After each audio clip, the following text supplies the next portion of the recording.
there's a spectrum that's going to determine your legacy as a leader. In this video, I'm going to show how your lead style determines how your team operates. There's a trap that many new managers fall into, and that is, as you go from being a doer to being a leader, many people struggle with the change of identity. And so with a doer's mindset, they still think it's about them. It's about their strategies. It's about their ideas. It's about how good they are at motivating people. And all of these things that is very much centered on them as the leader. This can lead to a lot of problems in your leadership that are really hard to fix later on. So this is the leadership spectrum that I'm talking about. As I see it, you've got Abraham Lincoln on one side and Donald Trump on the other side, and at the extreme polarities of this spectrum. If you've been following, you'll have seen all of this model. If you haven't, click the link in the description so that you can get all of them. So if we recap, the key to your success as a leader is in the operating frame that you create. And the way that you create that operating frame, so there's 3 levers, which are the climate that the team operate in. This is how much trust, how much respect, how much confidence you and the team have in each other. This will determine to a large extent how well you communicate. If communication's flowing, if you all know where everyone is, then you have an awareness that you're able to function as a team. This and your stewardship of what values that you make a stand for, what your expectations and the performance that you demand are what drives the culture. So you create this operating frame which creates the culture. It's a culture that drives performance, and the performance of the team is ultimately what becomes your legacy as a leader. Now, the reason that leadership is so difficult, the reason it's so challenging and so many people struggle, is because you'll see that all of those pillars rest on your foundations as a leader. And today what we want to talk about is how your foundations as a leader is either going to make or break the team. So leaders have an enormous impact. There's a quote that people don't leave a bad job, they leave a bad leader. So some leaders are what I would call dividers and some are unifiers. So we'll get into the mindset and the operating frame of a divider. If we look at some examples, Julius Caesar split Rome in 2. He didn't want to share leadership, and he brought a civil war to Rome when he crossed the Rubicon in order to take power. Whereas the corollary to that is Marcus Aurelius. The first thing he did on becoming emperor was to appoint his brother as co-emperor.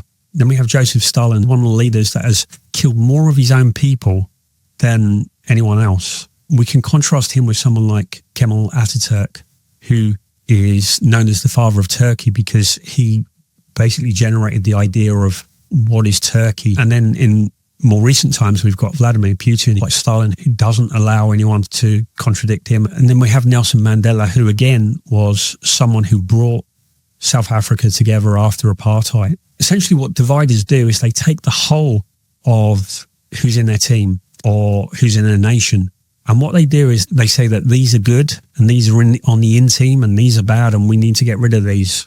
Anyone who disagrees, anyone who challenges, anyone who doesn't fit into their mold is on the outside. What unifiers do is they enlarge the scope of what they're envisioned. Rather than being tribal, dividing teams into ins and outs, they create the frame that is inclusive and works for everyone. So they try and bring everyone together under the same umbrella.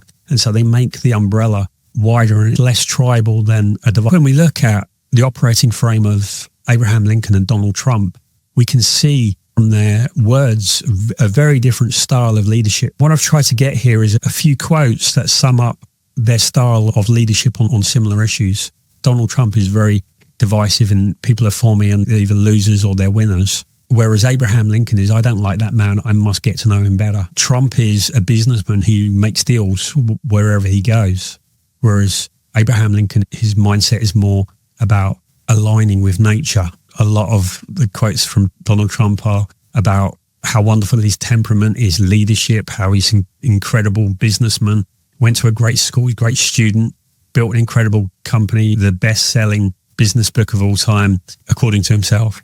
Whereas Abraham Lincoln was much more humble. It was less about him and more about what he felt was the right thing for the good of everyone. So these quotes sum up a different mindset and a different view of leadership. what I want to show is they come from the leader's style, but they come from the way that the leader thinks about themselves, the way that they think about other people, and the way that they think about what they're going to do together. Breaking it down, that dividers are very much about my way. So Stalin, Trump, Putin, very much about my ideology, my power. I'm the authority. They're authoritarian leaders. Unifiers are about our way. They're much more open to have discussions and work together to find a strategy forward.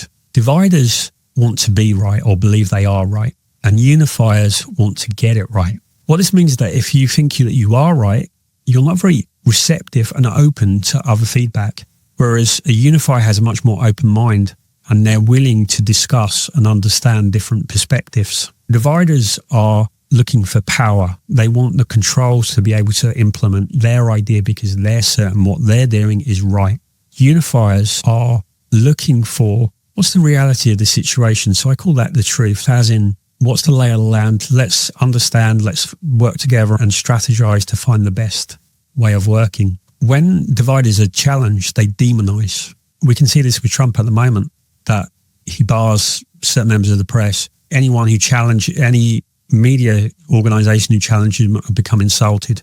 They're losers, they're not very good, whatever it is. Whereas when you look at Barack Obama, when he was heckled, he was, okay, let's talk about this. Unifiers tend to be much more willing to empathize, to understand the people that challenge them. Dividers believe that they are the source because they believe that they're right. They believe they're the source of ideas.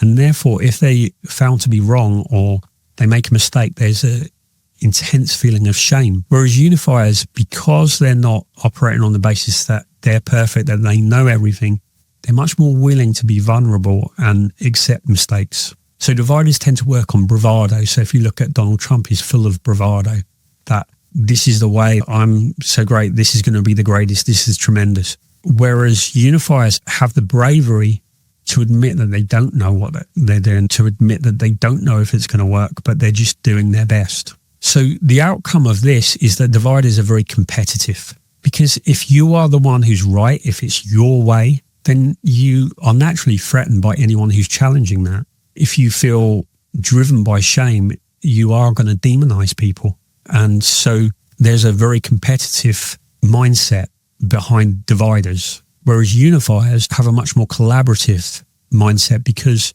they're not the source of wisdom. Unifiers tend to be much more collaborative because they're much more open-minded, because they're not speaking truth, they're seeking truth. All of this impacts the way that they interact with their team.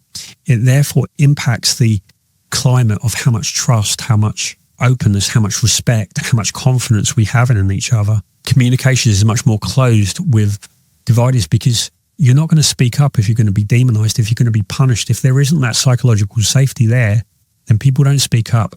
And we miss things because people are afraid to say anything contradictory. And so we have a very limited perspective. Unifiers, because they create this mutual trust and respect and confidence, tend to have much more open communication because there is more psychological safety.